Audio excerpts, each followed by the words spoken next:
Il y a ici qu'on dit, si Birame Souleye dit que on est au mois de Ramadan, j'ai surpris Ousmane Sonko dans un restaurant, Ousmane Sonko porte plainte, on dit Birame Souleye ne peut plus être candidat à une élection présidentielle.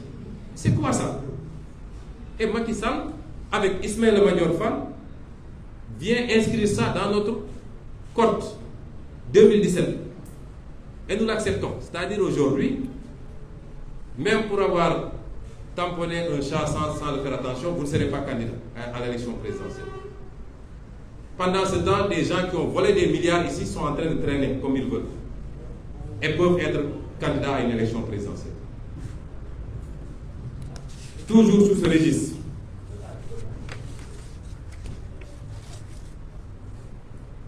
Il faut noter que le précédent dialogue politique nous avait coûté plus d'1 milliard. Plus d'1 milliard. Avec 1 milliard, combien de salles de classe on peut construire? Combien de postes de santé on peut construire? Ils prennent 1 milliard pour faire ce dialogue. Nous, on avait dit qu'on n'y va pas, parce qu'on sait que c'est une mascarade. À chaque fois que Macky Sall a fait un dialogue politique, c'est qu'il a deux objectifs. Le premier dialogue politique, c'était pour faire un arrangement et libérer un détenu. Le second dialogue politique, c'était pour avoir la possibilité de repousser les élections locales. C'est tout. Et je vous dirai cette fois-ci qu'est-ce qu'ils recherchent. Mais de tous ces dialogues-là, vous savez qu'est-ce qu'on a obtenu? Qu'est-ce qui a été réellement appliqué? C'est deux choses. Et ça, c'était des points défendus par le pouvoir. Le premier, c'est le report des élections locales. Et le second, c'est la suppression du parrainage lors des dites élections locales. Il y en a 3 même, excusez-moi. Et le troisième point, c'est l'élection au suffrage direct des présidents des exécutifs locaux, les maires et les présidents du conseil départemental. Les deux dialogues réunis, avec tout ce qu'on a mis comme argent, comme tintamarre, on réunit les autorités religieuses, la société civile, les partis politiques au palais, on fait beaucoup de tintamarre. C'est pour obtenir ça. Si vous me dites, je veux dialoguer avec vous, reconnaissez d'abord qu'il y a un problème. Là où il n'y a pas un problème, on n'a pas besoin de dialoguer. Deuxièmement, envoyez-moi des TDR pour que je sache de quoi il est question. Troisièmement, mais faisons l'évaluation des dialogues passés. S'il y a des choses qui étaient déjà réglées par ces dialogues-là, ce n'est pas la peine de dialoguer. On va demander que ça fasse l'objet d'application, c'est tout.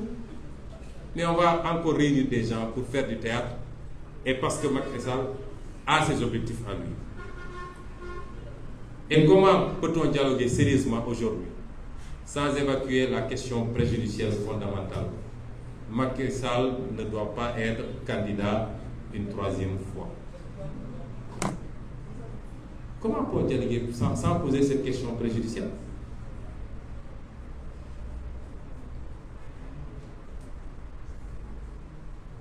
Le problème, c'est que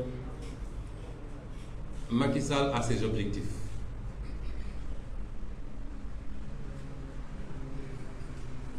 Mais il pense que pour avoir ce qu'il veut, il faut qu'il ait un moyen de chantage sur chacun. Il faut qu'il ait un moyen de chantage et de pression sur chacun. À certains, parce que certains hommes politiques, leur principale préoccupation, c'est le parrainage. Tel qu'il est, le parrainage, ce n'est pas une mince affaire. Nous le reconnaissons tous. Et je tiens à dire ici que notre position a été toujours contre le parrainage. En 2019, je fais partie des 5 candidats qui avaient obtenu leur parrainage. Mais quand l'opposition s'est réunie, j'ai écrit pour leur dire: je propose que nous, les 4 candidats de l'opposition, nous boycottions l'élection pour nous solidariser avec ceux qui ont été injustement écartés avec un parrainage. Et Macky Sall sera seul à l'élection, il sera obligé de revenir en arrière. Des gens ont sorti ce message du groupe pour le donner à